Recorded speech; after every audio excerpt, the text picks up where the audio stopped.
இருக்கும் அழகான தெய்வம், சூலையில் அழகிருக்கும் அழகான தெய்வம்.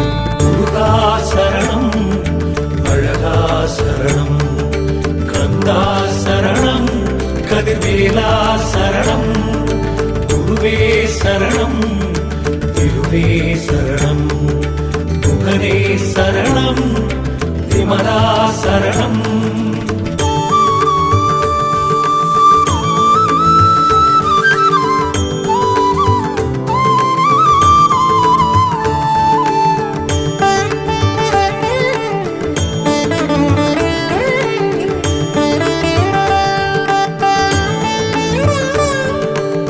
பன்னிரு கை